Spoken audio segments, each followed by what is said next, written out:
Hey, what's going on, everybody? And welcome back to another episode of Wealth Defense Radio, the podcast. I am your host, Josh Inahosa, and I am an independent advisor representative for Swan DFW, which is the company that puts on this podcast, and that, of course, stands for Sleep Well at Night if you are new.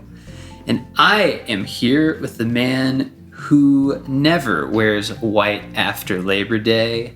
It is Hector Inahosa. Hector is a certified financial planner, and that is the top mark in our industry. He started Swan DFW about 10 years ago now. 10 and a half. Yep.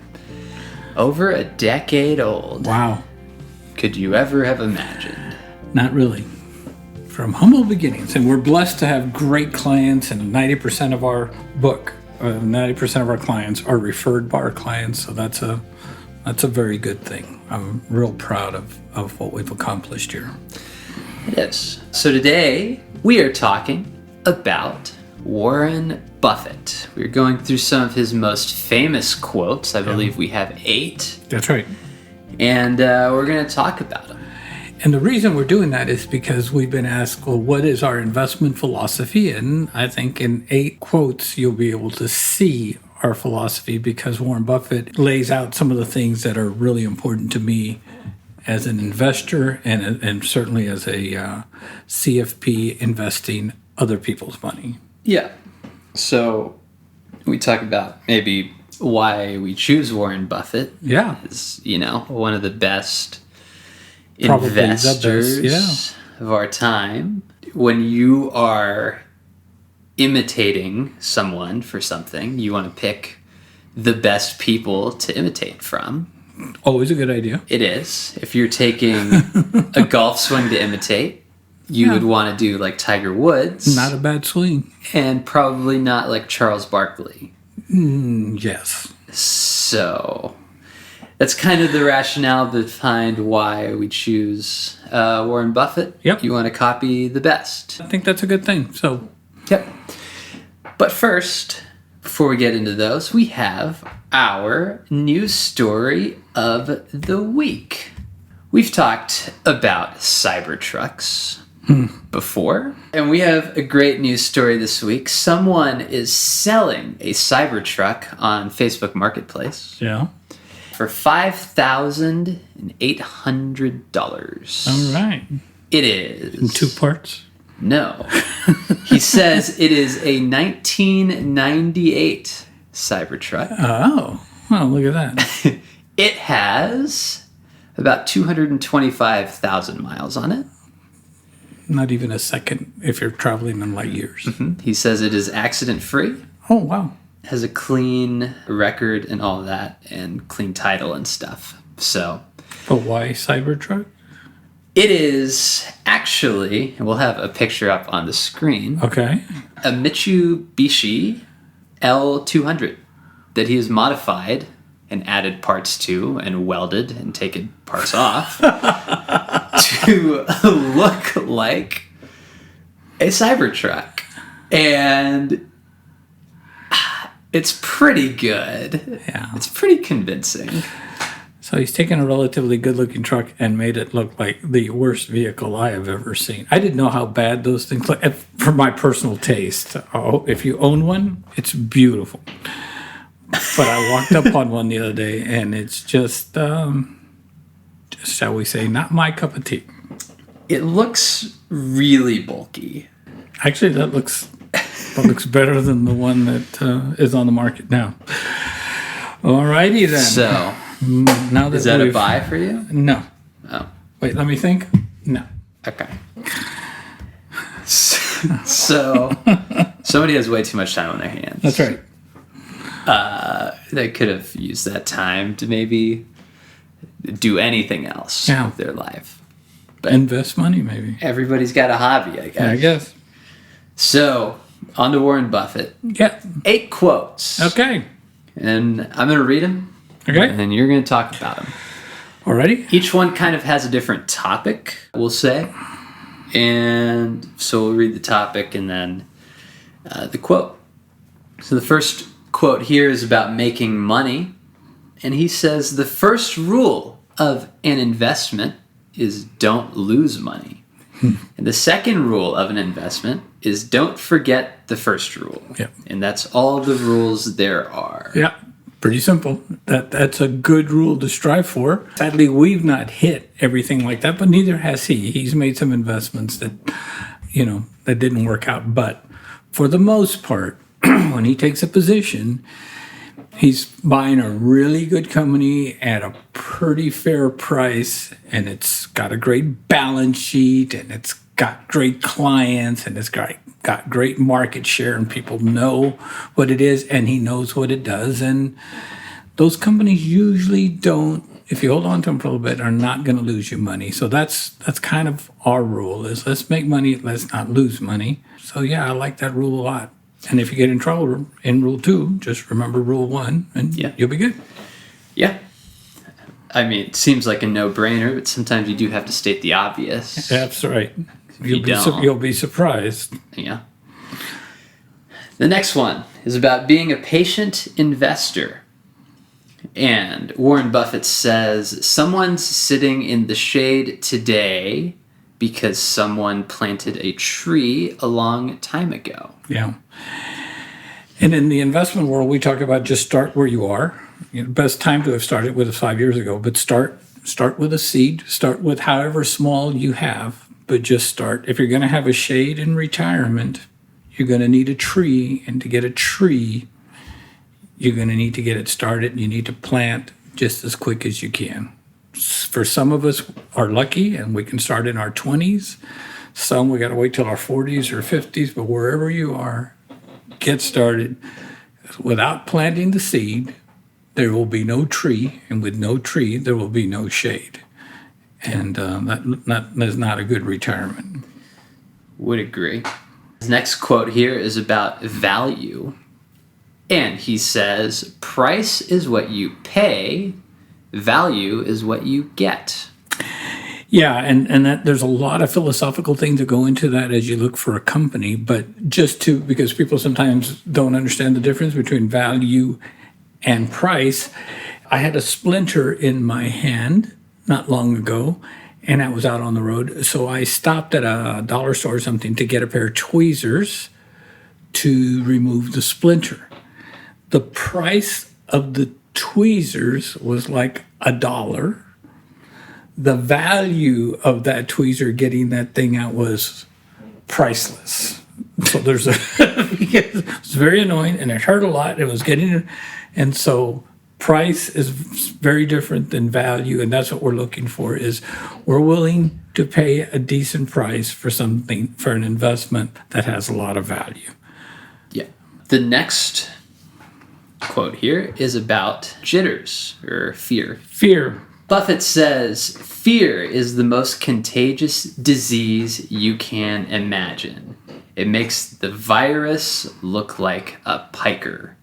Now, for those of you that are like, what in the world is a piker? Yeah. Is a gambler who only makes small bets. Yeah. So just a gambler. Fear, it is contagious. And we saw this just a few weeks ago when the Japan market dropped 10% or so, and that triggered the American market, and we thought, oh my God, the world is ending. And so our market went down. The funny thing is that the very next day, the Japan market recovered. Yep. But it took the U.S. market several more days, and maybe even a week or longer, because fear is something we catch. It's contagious. It goes quickly, and boy, it is hard to get back in. And so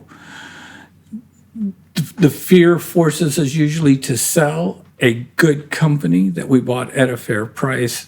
And that's when we want to remember his second rule. Don't lose money. Don't sell a good investment when you're down. Yeah. Very counterintuitive. It is. I like the way we're weaving these together, Mm-hmm. His next quote here that you kind of touched on just a second ago is about believing in your investments. And he says, it's far better to buy a wonderful company at a fair price than a fair company at a wonderful price. Yeah. You're looking for the value. You're looking for that wonderful company. And sometimes You're just going to have to pay a price that's fair. The best story that I have is about 3 years ago, before the Amazon stock split. I had a friend of mine call me and say, hey, so we got a bunch of cash. What should we buy? I said, I think Amazon is our stock. And he said, how much is it? And I said, it's about $450 a share. He said, I am not paying $450 for a share of any company. Several months pass, he calls me back and says, haven't put that thing to work yet, that money to work yet. What should we buy? I said, I think you should buy Amazon. So you said that last time. What's it now? I said, it's about $675. So I'm not going to pay. And we did that 2 more times. And then he called me and said, what should I buy? I said, I think you should buy Amazon. He says, what's it at today? I said, it's about $1,250, $1,250. He said, how many shares can I buy? So he could have bought it at 400 or 600 or 700 or 900. But it just took him a while to realize this is a sustainable price for this company. And he still made a lot of money on it, but he could have made way more money had we bought it at 400. So don't be afraid to pay a fair price for a wonderful company. Yeah. That's not an actionable item to go and buy Amazon, by the way, just so our compliance people are happy. Yeah. So our next one here is on the proper times for fear and greed. Ooh, proper times. Mm-hmm. Warren Buffett says, a simple rule dictates my buying. Be fearful when others are greedy, and be greedy when others are fearful. That's it. Do the opposite of what everybody is doing or feeling. Because when the market goes up and up and up and up and up, that's when people go, oh my God, it'll never go down, let's get in. And then we call that being overbought because prices are unsustainable. And that's when a good investor would pull money, take profits, and wait alongside. But it's real hard because you keep seeing your investments go up and up and up. Conversely, when market is way down, everybody starts to think the world is ending, this will never go back up, and oh, I should sell everything. And that's really when you should be buying, is when the panic sets in, is when a good investor would go in and buy some good stuff. So, man, this guy's really good. Yeah. He has 2 more here. His second to last one is on the worst kind of business. Yeah. And he says, the worst sort of business is one that grows rapidly, requires significant capital to engender the growth, and then earns little or no money. Yeah. Yeah, and he said that, I think, about the airline industry way back when, because for the airline industry, you got to buy a lot of planes, and then you got to buy, place for every airport, gates, and it's very expensive. And there was a long time when airlines couldn't make any money. So you don't want to get in a business like that. In our era, in the before you started investing, in the early 2000s, we called it the dot-com bust, because any business that had dot-com attached to it, and there was a lot of IPOs, people were buying them up. They didn't understand what they did or what they were proposing to do. They just knew that it was a dot-com, and that was a new thing coming. And I remember listening to, like, MSNBC, I like to catch them in the morning, and there was a guy in there saying, this is a whole new paradigm. Companies don't need to make money anymore. And I remember thinking, I think that's exactly what a company's supposed to do. Yeah. But that's people get, and so make sure that you are in a company that makes money. Sometimes you get so bought into the hype of something. Right. I think about a more recent example would be like the NFT thing that happened. Oh, yeah. People for got like stuck. 6 months. Why don't you or describe whatever? what that is too?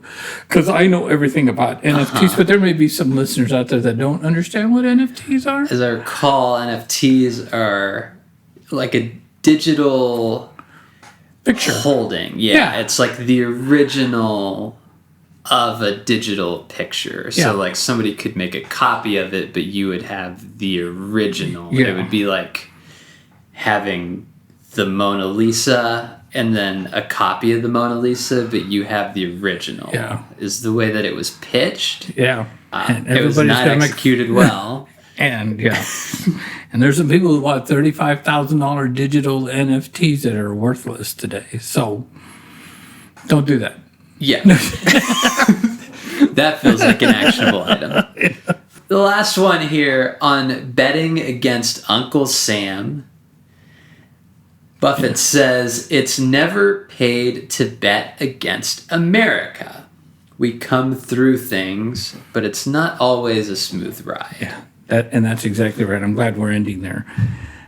America is a country full of optimism, full of technology, full of people that are going to go and get things done.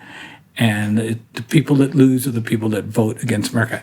As Japan back in the 40s, when they thought, we'll take them out in one big deal, we came back. And in the pandemic, people were saying, this is it. This is the total destruction of the American economy. And I kept telling people, we're going to be okay. It's going to take us a while to figure this out, but we're going to be okay. And here we are, 3 or 4 years removed, and we're hitting all-time highs, and the economy's going great, and things are going good. So never bet against the economy, the technocracy of America. And that's in the S&P 500. We're always trying to make the better mousetrap, the cheaper mousetrap, make life better. And we always look and say, it can't get better than this. And then somebody comes up with a better idea. A quick example of that is Walmart. I remember when everybody said, we should outlaw Walmart because Walmart is taking away all of the jobs from people. All the small mom and pop stores are going away because Walmart is, is just selling stuff so cheap, and everybody goes there and they don't go anywhere else. And nobody will ever do anything better. And then comes along a company called Amazon. And now you don't even have to go to Walmart. You can just order on your phone and it's there sometimes by the end of the day. And people are saying, oh no, now Amazon is the big bad wolf. And there's I don't know how, but there's somebody somewhere in a garage somewhere, or maybe in a lab, or maybe even a real live company. It's going to figure something out that's even better than that. I don't know how. Maybe when you think of something, it'll just show up at your door. Yeah. But it'll be better. No matter how bad it looks, America is a place where we'll figure it out and we'll get out of it. We always have, we always will. Yep. And if you vote for me. Those are the 8 Warren Buffett quotes. And I think it's important so that you understand our philosophy. We don't trade a lot. We try to keep things fairly simple. We're investing in great companies that do great things and have great balance sheets. And when we do that and we pick a good company, we're just going to hold on to it until something changes. Yeah. So if you have any questions about any of the quotes or any of our financial investment kind of beliefs, or you want to talk to us about your financial beliefs, we have a couple different ways that you can contact us. And the first way is via email address, and that is info@swandfw.net. That's info, like short for information, at swandfw.net. And then we have a phone number, and that is 888-SWAN-DFW. That is 888-792-6339. Yeah.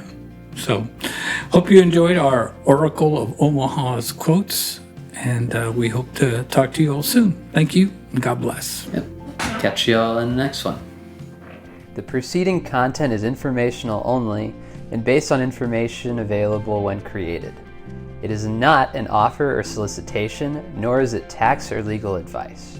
It does not consider your financial circumstances and objectives and may not be suitable for you.